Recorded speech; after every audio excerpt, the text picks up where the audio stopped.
Slide सारे लोगों के लिए विजुअल है? Everyone got slide share? Yes sir. अच्छा, ठीक है। तो मैंने बताया था आपको कि in previous lecture I already discuss about the derive, मतलब एक्चुअली मोटर ड्राइव में मैंने बताया था कि वाइडली जो है हम डीसी मशीन यूज करते हैं। क्यों यूज करते हैं उसका भी रीजन मैंने बताया था, क्योंकि डीसी मशीन्स को अगर फर्दर क्लासिफाइड करते हैं तो डीसी सीरीज शंट कंपाउंड को जो है दो क्लास में क्लासिफाइड करते हैं, कम्यूलेटिव कंपाउंड और डिफरेंशियल कंपाउंड। तो these are the class of the different type of DC machine which is widely use in electric drive. जहाँ भी ड्राइव हम यूज करते हैं वहाँ पे जो है बेसिकली हम we are preferring DC machine as a electric drive. ठीक है ना? अब इससे पहले if we are talking about other different type of the machines such as induction machine and synchronous machine, and already discussed about the three phase single phase induction machine. The three phase induction machine around 95% uses, यानी 98% uses as a motor. Only 2 or 1% are used as a generator. Only wind power generation uses induction generator. ठीक है, यहाँ तक समझ में आया? तो we have different type of the problem for the speed control of the induction motor. It is difficult to control the speed of the induction motor, and the characteristics of the induction motor is not smooth so as compared to DC machine. That's why we are not prefer as a motor drive. ठीक है, लेकिन now today if we are talking about induction machine is also used widely everywhere, because we have to develop uh, variable frequency drive. Variable frequency drive, that means that generate frequency around 0 hertz to 50 hertz. As we know the relation between speed and frequency, if we are increasing the efficiency, if we are increasing the frequency of the supply system which input to the three-phase induction motor, that changes the speed of the induction motor. अब इसके लिए मैंने बताया था, एक concept और बताया था कि if we are talking about previous application in railway uses electric engines, and electric engine uses DC series motor. ठीक है, but now if we are talking about single phase induction motor, our metro train are uses induction machine along with VFD. VFD means कि frequency variable frequency drive. ठीक है, along with variable frequency drive we have to use induction machine in a place of DC machine. ठीक है, तो already I discussed about many things about related to efficiency of the induction machine. ठीक है, but I'm taking into consideration DC machine, and I already discussed many basic formulae and basic loss formula: ED current loss, hysteresis loss, and core loss, copper loss. All these things are already discussed. ठीक है, so now I will discuss the different type of the test we are performing during the find efficiency of the electric uh, motor drive used as a DC machine.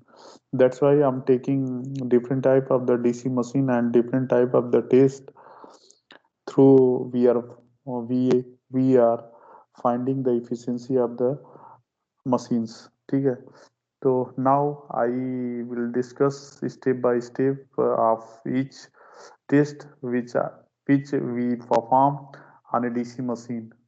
And in a DC machine, I already classified into many category, and also I discussed the tests related to which class of the DC machine are uses the type of the test. So now I will discuss the brake test on a DC shunt motor. Brake test perform किया हुआ है आप लोगों ने? Hello, yes sir. Brake test perform किया होगा ना आप लोगों ने, जिसमें कि DC motor, DC shunt motor लगा होगा और ऊपर पुली लगी होगी और उस पे बेल्ट को जो है उसका टेंशन हम यस सर, लोड लगाकर फिर करते थे। हाँ ठीक है। हाँ सर कि सारे लोग आई थिंक उसमें किए होंगे, मुझे बहुत सारे डिटेल में मतलब वो भैरव दुबे जी ने कराया होगा। ठीक है, तो सारे डिटेल में मैं नहीं जाता हूँ, डायरेक्ट डायग्राम पे आता हूँ। देखिए ये जो है हमारा क्या है कि रोटर का सॉफ्ट है, मतलब आर्मेचर वाइंडिंग है, आर्मेचर के वाइंडिंग का जो है सॉफ्ट है, सॉफ्ट पे जो है ये देखिए ये जो है हमारा मोटर है, मोटर का ये पुली है और यहाँ पे जो है हम इसे टेंशन को एक्सीड करते हैं। ठीक है ना, टेंशन को एक्सीड करने उसको मेजर करने के लिए यहाँ पे मेजरिंग इंस्ट्रूमेंट लगा हुआ है। ठीक है, तो ये सारे अरेंजमेंट ऑलरेडी है। ये आर्मेचर बाइंडिंग है और ये जो है हमारा जो है ये फील्ड बाइंडिंग है और यहाँ पे एमीटर लगा हुआ है, ये डीसी सप्लाई है। ठीक है, और ये भी एमीटर लगा हुआ है, ये भी एमीटर लगा हुआ है, इसके आर्मेचर के अलॉन्ग जो है बोल्ट मीटर लगा हुआ है। ठीक है, और ये जो है एक्चुअली टेंशन या प्रेशर को मेजर करने के लिए जो है यूज किया गया है। और ये हमारा डीसी मशीन है, डीसी मशीन में जो है डीसी शंट मोटर है। ठीक है, already you did this experiment in our lab. ठीक है, अब यहाँ पे जो इम्पोर्टेंट चीज है, we are calculating efficiency through this test. How we are calculating efficiency to this test we can see. ठीक है, ये डायग्राम ऑलरेडी भैरव जी ने आप लोगों को बताया होगा। देखिए यहाँ पे 220 बोल्ट जो है हम वोल्टेज अप्लाई करते हैं, ये प्लस है और ये नेगेटिव है क्योंकि डीसी सप्लाई में जो है पोलरिटी मेंशन करते हैं। ठीक है, और यहाँ पे स्विच लगा हुआ है, 20 एम्पियर फ्यूज है और ये जो है जो वोल्ट मीटर लगा हुआ है उसका रेंज 0 से 300 वोल्ट तक की जो है इसको ये मेजर कर सकता है। एमीटर है, ये 3 पॉइंट स्टार्टर है और यहाँ पे रजिस्टर लगा हुआ है। ठीक है, अब कैलकुलेशन पे हम जाते हैं तो यहाँ पे the tension in A belt can be adjusted using the handle, the tension in A KG can be obtained from the spring. अब R is the radius of pulley in meter, N is the speed in RPM. W1 is the spring balance reading on a tight side in a kg. W2 is spring balance reading on a slack side in a kg. तो net pulley is equal to होगा हमारा W1 minus W2 kg। अब उसमें जो है दो metre लगा हुआ था पहले वाले डायग्राम में। देखिए एक मीटर ये लगा हुआ है, दूसरा जो है ये लगा हुआ है। यहाँ से हम टेंशन को मेजर करते हैं, जो नेट टेंशन होगा हमारा ये W1 माइनस W2 kg होगा। अब ये G का वैल्यू जो है हम पुट अप करेंगे 9.8 और W1 माइनस W2 न्यूटन हो गया हमारा। The radius R and the speed N are known.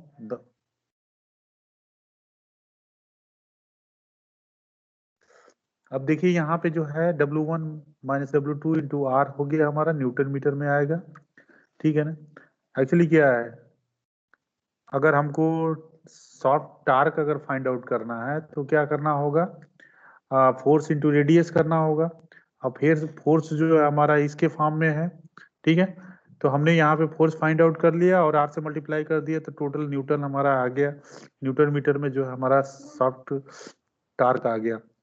अब hence the output power can be obtained as P output is अब पावर की बात करें तो पावर मैंने बताया था, मैकेनिकल पावर जो है it is the multiplication of the shaft torque and shaft angular velocity. अब सॉफ्ट टार्क का वैल्यू हमने यहाँ पे फाइंड आउट कर लिया 9.8 omega 1 minus omega 2 into R. और जो है ओमेगा का वैल्यू क्या होगा, ओमेगा का वैल्यू आपको ऑलरेडी पता है, पर मिनट में अगर हम इसको करें तो ये 2 pi n divide by 60 watt आएगा। तो these are the basic formula. Formula आप लोगों ने किया है इसका calculation? Hello hello, yes sir. Calculation किया है? Yes sir. फार्मूला फार्मूला आप लोगों ने एक्सपेरिमेंट के टाइम पे किया था ये सारी चीजें? न्यूमेरिकल एनालिसिस नहीं कर पाए थे सर, रीडिंग की वजह से सर, बस एक्सपेरिमेंट किया था सर। एक्चुअली फार्मूले लिखे थे आप लोगों ने? यस सर, ये तो फॉर्मूला, यस सर फॉर्मूला तो लिखा हुआ है सर, बट ठीक है, सर हम ऑलरेडी इसे कैलकुलेशन कर पाए थे। हाँ। एक्चुअली आप लोग के यूनिट 5 के अंदर जो है ये टॉपिक है motor drive efficiency test and application करके एक टॉपिक है। मैं उसी को पढ़ा रहा हूँ जिसमें कि एफिशिएंसी के जितने भी फार्मूले हैं वो ऑलरेडी मैं अभी यहाँ पे मैंने सिंक्रोनस मशीन और क्या बोलते हैं इंडक्शन मशीन, वो ऑलरेडी जो चीजें मैंने बताया हुआ है उसको वहीं, मतलब क्योंकि अब सारी चीजों को जो है कवर करना पॉसिबल नहीं है, तो ड्राइव के अंदर जो है जो मैक्सिमम डीसी मशीन हम यूज करते हैं, इसलिए डीसी मशीन को जो डीसी मशीन के अंदर जो जो टेस्ट परफॉर्म करते हैं उसको हम यहाँ पे एनालिसिस और डिस्कशन कर रहे हैं ताकि जो है इफिशियंसी को इजिली समझा जा सके। ठीक है ना? तो इसमें ऑलरेडी जो है आप लोगों ने ये पुली वाला टेस्ट किया होगा जिसमें कि सारे फार्मूले बताए गए होंगे। नहीं होगा तो एक बार आप लोग इसको स्लाइड के थ्रू जो है रिवाइज कर लीजिए, इसको नोट कर लीजिए। आप लोग नोट करने की जरूरत है क्या? Hello, no yes sir. Sir. ठीक है। आप यहाँ पे क्या होगा, now let the V is the voltage applied in volt, I the total line current drawn in ampere, तो P in जो हो गया हमारा VI हो गया। अब यहाँ पे जो है एफिशिएंसी क्या होगा, P output divide by P in into 100 कर देंगे तो ये हमारा जो है परसेंटेज में एफिशिएंसी आ जाएगा। समझ में आ रहा है यहाँ तक? Hello, yes sir. ठीक है। Yes sir. अब इसका एडवांटेज डिसएडवांटेज जो है हमको इतना ज्यादा बात करने की जरूरत नहीं, अब सीधे अगले अगले टेस्ट पे चलते हैं। नेक्स्ट टेस्ट जो हम जो परफॉर्म करते हैं डीसी मशीन के अंदर जो है Swinburne test of the DC machine. इस टेस्ट को परफॉर्म किया आप लोगों ने? हेलो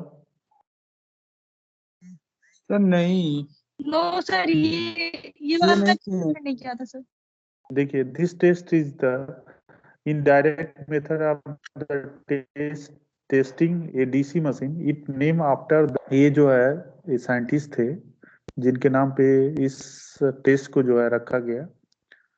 स्वाइनबर्न, जेम्स स्वाइनबर्न थे जिनके नाम पे जो है इस टेस्ट को रखा गया। Test is most commonly used and simplest method of the testing shunt compound wound DC machine which have constant flux.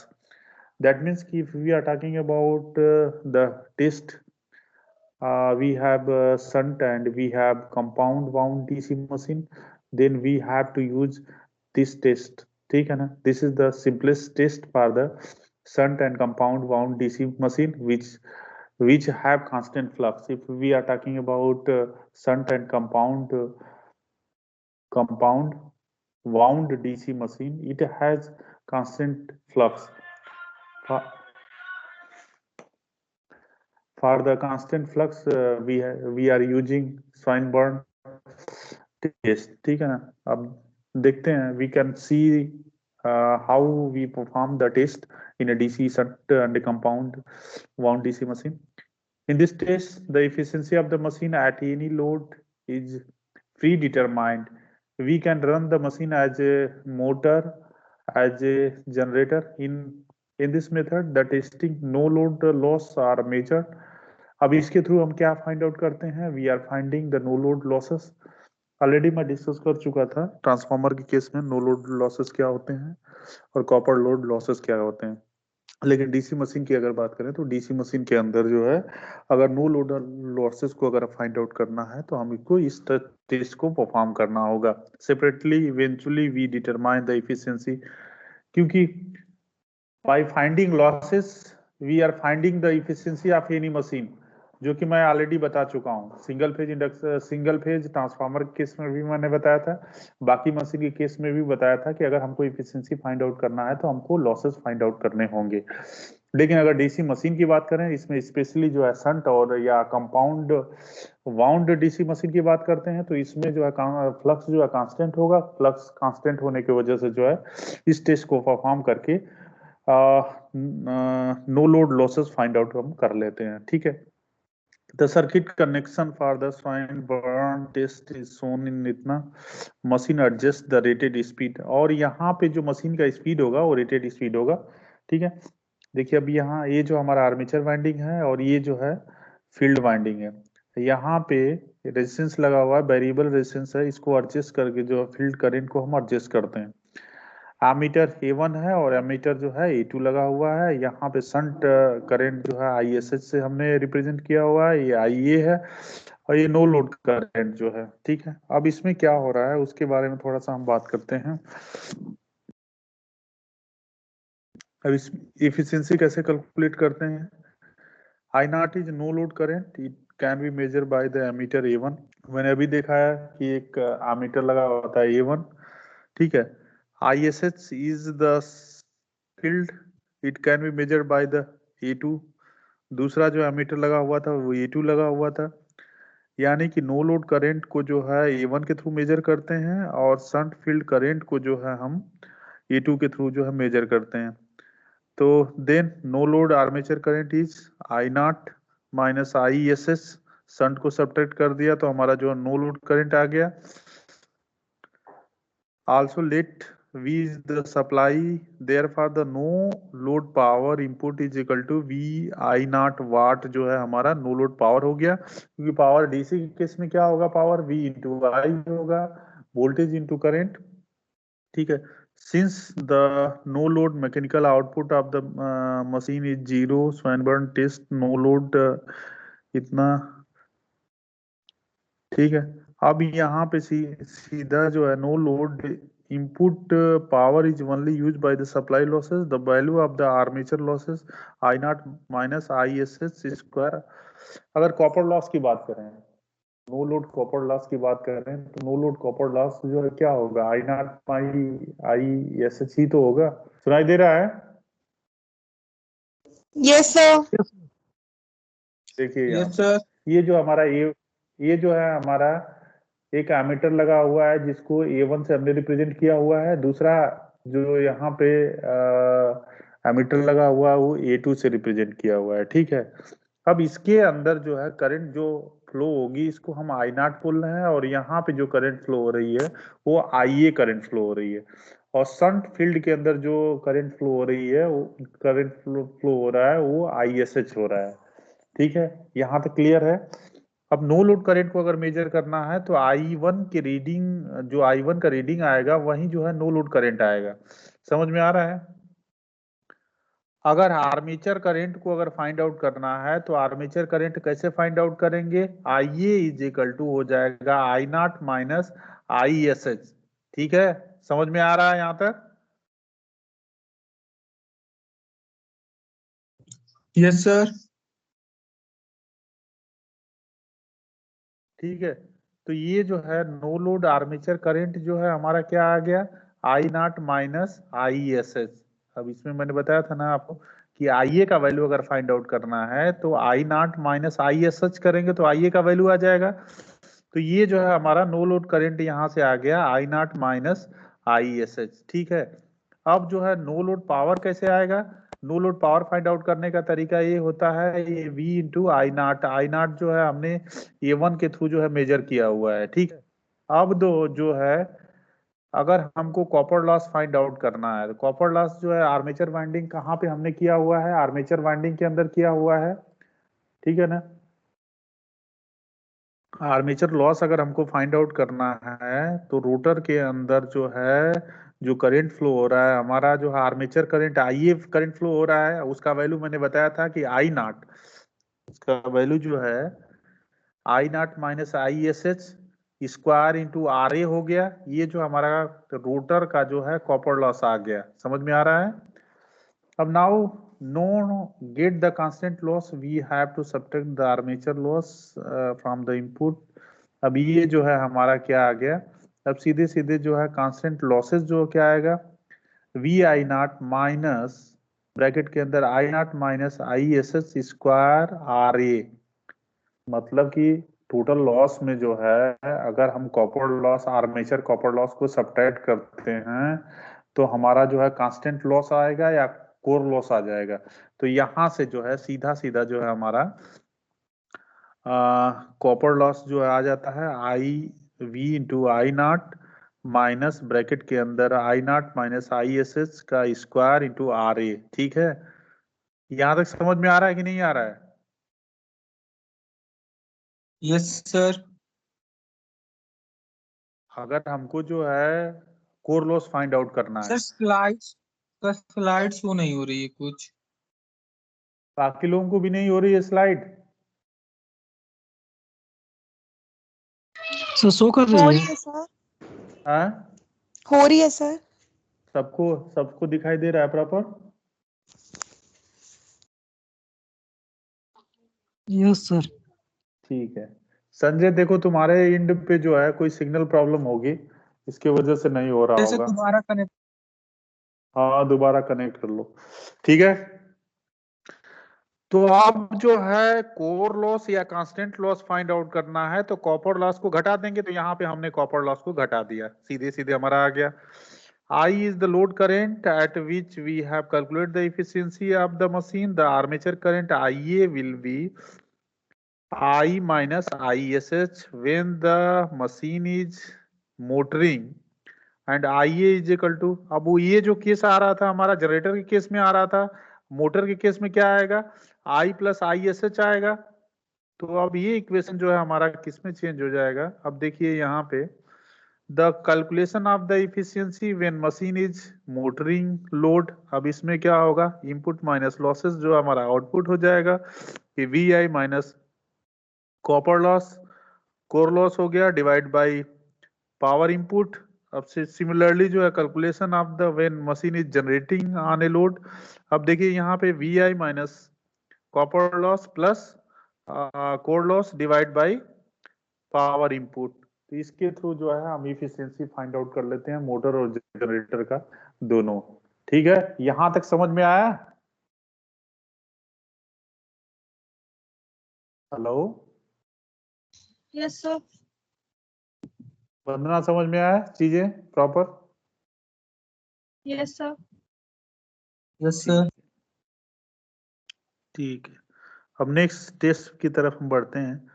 अब इसमें एडवांटेज डिसएडवांटेज ये सब जो है हमको पढ़ाने की जरूरत नहीं है, क्योंकि जो सिलेबस में मेंशन है वो इफिशिएंसी टेस्ट के बारे में हमको बताना है। ठीक है, अब आगे जो है हमारा, एक मिनट,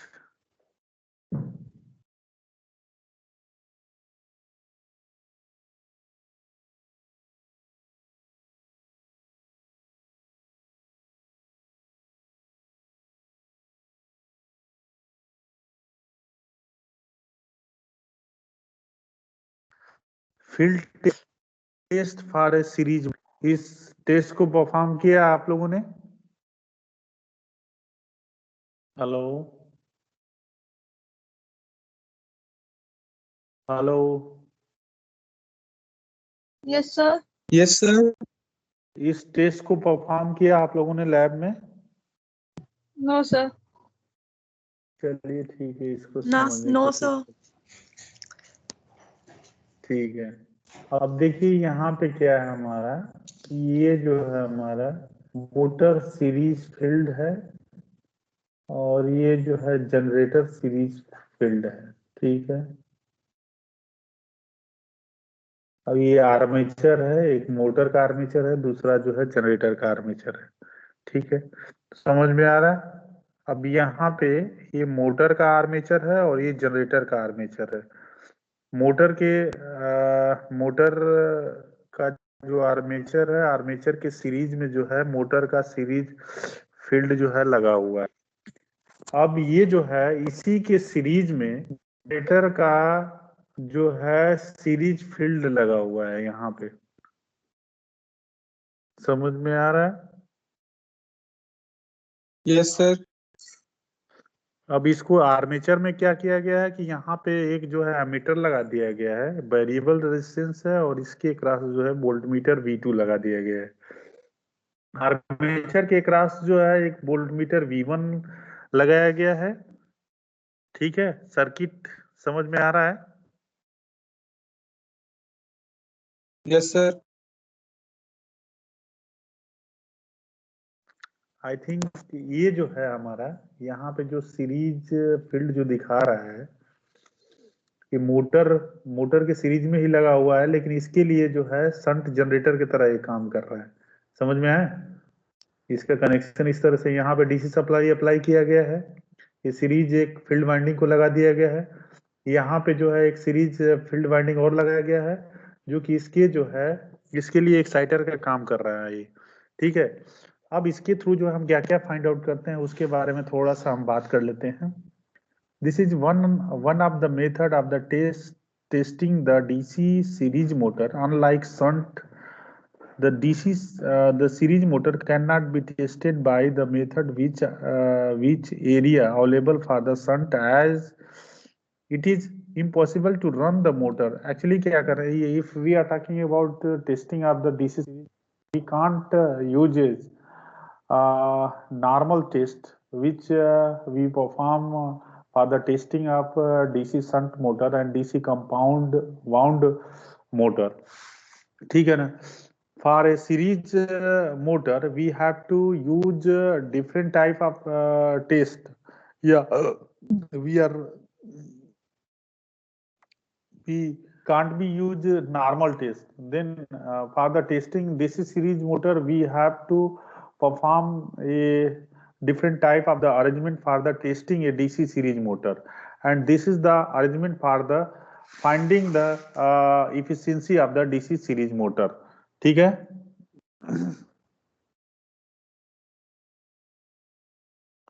अब इसमें क्या हो रहा है? V is the supply voltage, I1 current taken by the motor, I2 load current, V2 terminal PD. अब क्या हो रहा है? जैसे हमारा जो जनरेटर है, मैंने दिखाया था कि जो मोटर है तो मोटर के सीरीज में एक फील्ड वाइंडिंग हमने कनेक्ट कर दिया। ठीक है ना? अपर पार्ट पे, लोअर पार्ट पे हमने क्या किया कि एक फील्ड वाइंडिंग और हमने कनेक्ट कर दिया सीरीज में ही मोटर के, जो जनरेटर को एक्साइट कर रहा है। जनरेटर को एक्साइट कर रहा है यानी कि फील्ड वाइंडिंग में जिस तरह से जो है करंट इंक्रीज होगी, उसी तरह से जो जनरेटर के क्रॉस जो वोल्टेज जनरेट होगा उसके अंदर जो है इंक्रीज होगा। तो यहाँ पे power taken from the supply V into I1 हो गया हमारा। I1 जो है, देखिए ये A1 के थ्रू जो करंट मेजर कर रहे हैं उसको I1 बोलना है। ठीक है, तो ये हमारा आ गया VI1। Output obtain from the generator, generator के थ्रू आ रहा है, तो ये V2 और I2। देखिए यहाँ पे ये V2 है और इसके क्रॉस जो करंट फ्लो हो रहा है उसको हम I2 बोल रहे हैं। तो आउटपुट जो है हमारा क्या आ गया? V2 I2। The total loss in both machine VI1 minus V2 I2। ठीक है, V इंटू I1 से माइनस कर देंगे V2 I2, तो हमारा टोटल पावर लॉस आ जाएगा। तो armature copper loss and field losses are RA plus 2 RSC series winding का जो रेजिस्टेंस है उसको RSC हम बोल रहे हैं। I12 plus I22 RA stray, total stray losses is WT minus WCPU। ठीक है ना, copper loss.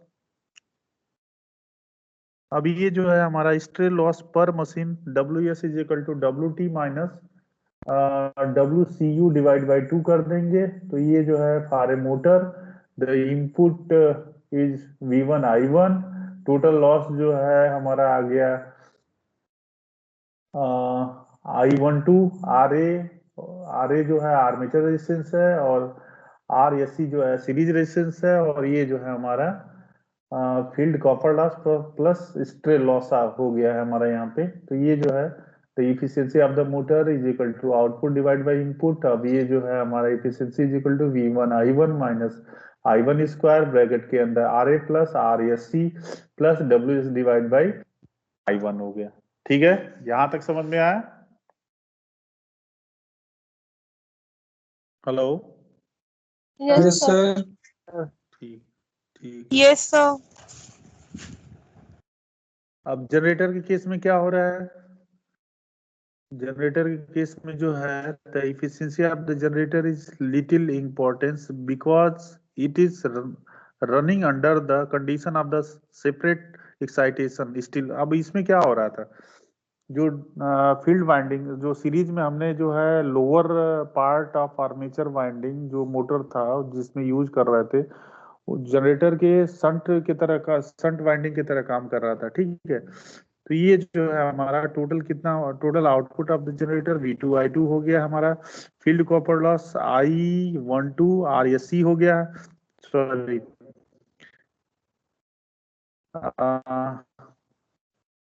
Field copper loss जो है I1 स्क्वायर RAC हो गया आर्मेचर कॉपर लॉस, RA हो गया टोटल हो गया armature copper loss, field copper loss, stray losses. अब ये जो है सीधे सीधे I2 square RA plus I1 square RAC plus WS आ गया। अब आया 2 डिवाइड बाई V2I2 ब्रैकेट के अंदर I2 square RA plus I1 square RSC plus W। तो यहाँ जनरेटर का एफिशिएंसी जो हम फाइंड आउट कर लेंगे। ठीक है, हेलो? Yes sir. ठीक है, एक मिनट, थोड़ा सा मैं अटेंडेंस ले लेता हूँ। कितने लोग हैं?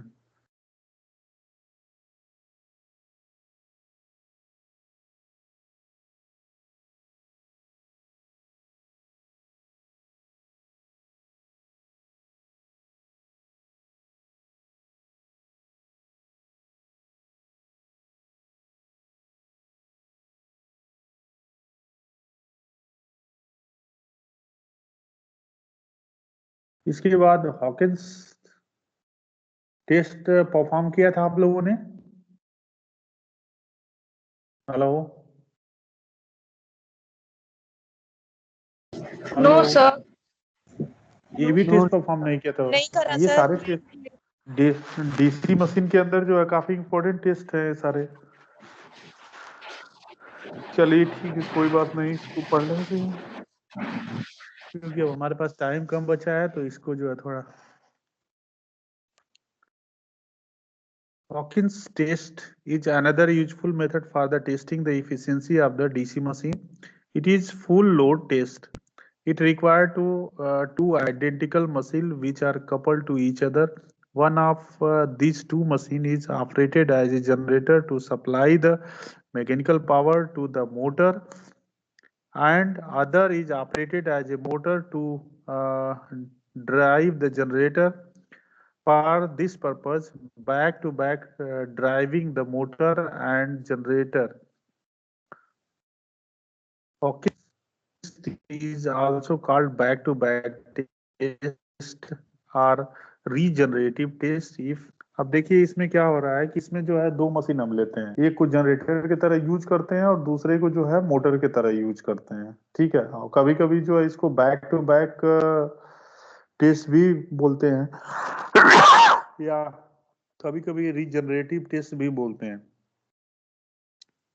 But due to the drop in a generator output voltage, we need an extra voltage to supply the proper input voltage to the motor. Hence, the power drawn from the external supply is therefore used to overcome the internal losses of the motor generator set. Hawkins test is also called regenerative test या back to back या heat run test is also called. देखिए एक ये जो है एक generator है, दूसरा जो है मोटर है। समझ में आ रहा है?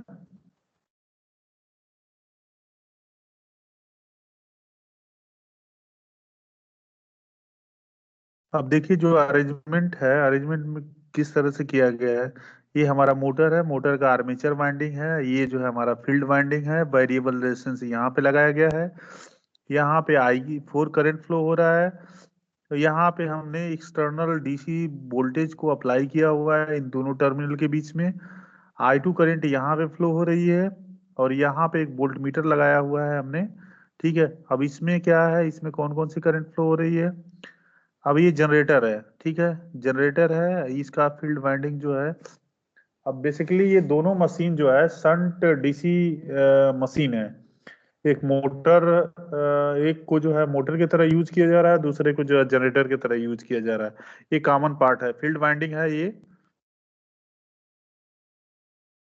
नीचे का वेरिएबल रेजिस्टेंस है, देखिए यहाँ पे फील्ड वाइंडिंग, वेरिएबल रेजिस्टेंस। अब इसमें जो है ये इसमें करंट I3 यहाँ पे फ्लो हो रही है, यहाँ पे I1 करंट फ्लो हो रही है, यहाँ से I1, और इस ब्रांच में जो है I1 plus I2 current flow हो रही है। यहाँ पे I फ्लो करंट फ्लो हो रहा है। ठीक है, दिख रहा है सारे लोगों को? Yes sir. ठीक है, एक्चुअली क्या है हो रहा है यहाँ पे कि जनरेटर के थ्रू जो पावर हम जनरेट कर रहे हैं वही पावर जो है हम मोटर को फीड कर रहे हैं। क्योंकि यहाँ पे क्या होगा कि कुछ स्ट्रे लॉसेस होगा, जिसमें कि हम मैकेनिकल लॉसेस की बात किए थे। मैकेनिकल लॉसेस की वजह से जो है कुछ जो है वोल्टेज ड्रॉप होगा, जो रिक्वायर्ड मोटर को जो जो जो पावर रिक्वायर्ड होगा उसके अंदर कुछ ड्रॉप होगा। क्यों ड्रॉप होगा? क्योंकि कुछ पार्ट जो है मैकेनिकल लॉसेस के फॉर्म में जो है कन्वर्ट हो जाएगा पावर। ठीक है ना, तो उसको कंपनसेट करने के लिए यहाँ पे डीसी सोर्स लगाया गया है। तो आई थिंक यहाँ तक क्लियर होगा। अब इसमें कैसे हम कैलकुलेट करते हैं एफिशिएंसी, उसके बारे में थोड़ा सा समझ लेते हैं। द मोटर इनपुट क्या होगा हमारा, I1 प्लस I2। देखिए motor I1 plus I2 motor input हो गया। The current from the generator I2। देखिए जनरेटर पे करंट क्या है, जनरेटर ये हमारा सीधे सीधे the current from the generator I2 equal to current from the external source। अब जनरेटर पे जो करंट होगा वो एक्सटर्नल सोर्स के थ्रू जो फ्लो होगा, तो J2 हो गया हमारा जनरेटर आउटपुट जो है सीधे सीधे ये I1 है। ठीक है, I1 है, तो generator both machine same efficiency, efficiency दोनों का सेम है। the output motor of the eta x input equal to eta x v I1 plus I2। तो अब यहाँ पे आउटपुट ऑफ द मोटर जो है इस फॉर्म में आएगा, और output of the generator eta x is equal to इतना आएगा। तो यहाँ से जो है ईटा का वैल्यू आ जाएगा सीधे सीधे I1 divide by I1 plus I2। ठीक है, या I1 is equal to eta square bracket के अंदर I1 प्लस I2। ठीक है, अब यहाँ से जो है आर्मेचर कॉपर लॉस क्या होगा, ये सीधे I1 plus I2 minus I4 का होल स्क्वायर RA हो गया। ये armature current both motor and generator। I4 is shunt field current of the motor, shunt field copper loss in a motor is equal to VI4 हो गया। The next case generator armature copper loss जो है I1 plus I3 square RA हो गया।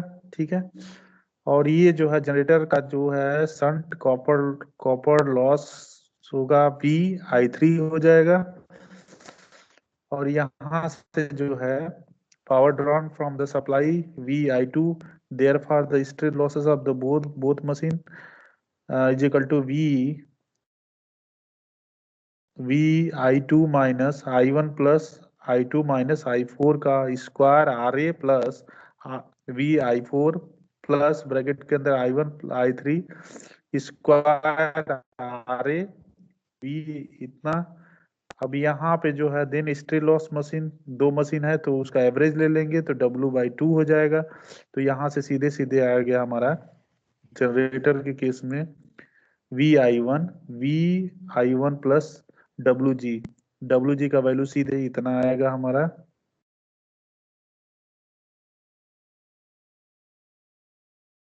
दूसरा जो है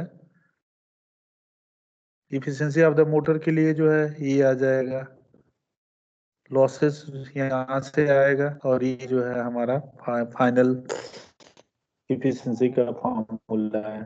ठीक है, यहाँ तक समझ में आया सारे लोगों को? Hello, yes sir. ठीक है।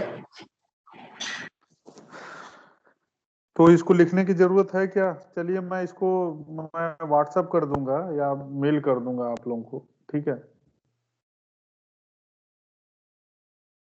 ठीक है, टाइम अप हो चुका है। आई थिंक लेक्चर ओवर हो गया, तो हम यहीं पे इसको वाइंड अप करते हैं।